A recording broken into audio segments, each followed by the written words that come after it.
Have taken place in Tehran despite mass evacuations there. The BBC isn't allowed to broadcast from inside Iran, but we have this report from Siarvash Ardalan of the BBC Persian service in London. In the center of the crowd, Iran's president, surrounded by hundreds of party faithful, venting their fury at the United States. What America did is truly unforgivable, says this woman. Iran is stronger than they perceive. But after last night's U.S. attacks, the regime here is seriously weakened. So what comes next? The Iranian Supreme Leader Ali Khamenei could swallow his pride and possibly save his regime and the country from further damage.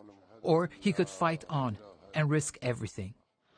Domestic public opinion is now divided and confused. The response must be firm and decisive.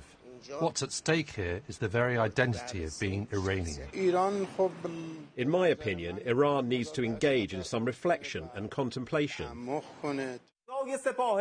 As for the country's Revolutionary Guard, it responded by saying U.S. military bases in the region are vulnerable.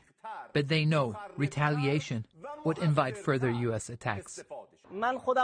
This is a state TV reporter who went to Fordow. I can't see much damage, he says. For now, it's America's word against Iran's.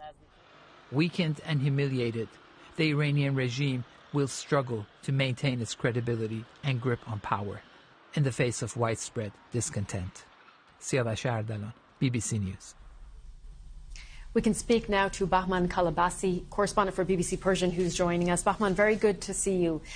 We don't have a great picture of the general mood right now inside Iran, but what can you tell us? We mentioned there were some protests in Tehran, but also, as we saw in that report, support for the government in the face of what they see as U.S. aggression.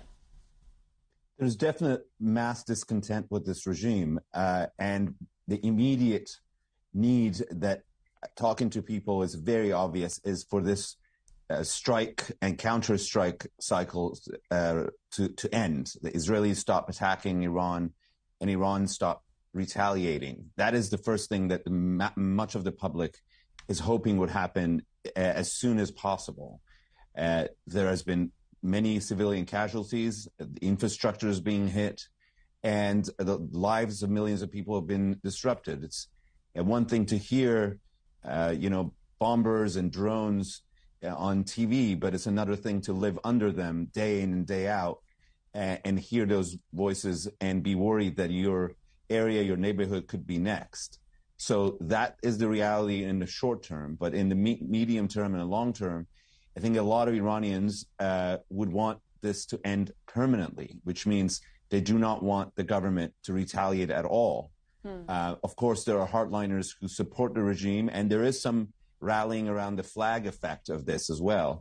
But the majority remains hopeful that the regime calculates that this will be too costly if they attack American interests in the region. Right. So that is where the population stands on the large scale, and that is hoping that the war would end and that there is no further escalation by the regime. But that still takes us where it was before these attacks started, which was a country heavily sanctioned, economy in the worst shape it's been since maybe the beginning of this regime.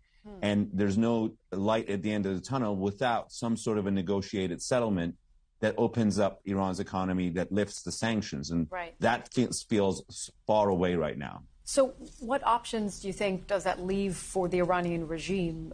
And, can we learn anything from how it responded to the assassination of Qasem Soleimani during Donald Trump's first term? Not many good options. Okay. If they are one to finally make a U-turn and accept that their policies have brought Iran to this point, even though they find it unfair and that even though they actually are worried about the consequences, the reality is they don't actually have very good options. If they decide to come out and say that we want to negotiate, then they have given up all that they have invested in billions of dollars, and with nothing to show for it. And if they want to retaliate, we know the cost might be even higher. So it's a very difficult place that the regime is in right now. Of course, they blame the United States and Israel, and some of it does find audience in Iran because it was the United States that ripped up the Iran nuclear deal. It was the United States that brought back sanctions, despite Iran being following and adhering to that deal. But nevertheless, today is a different day, and they have to make a decision in which way they want to go.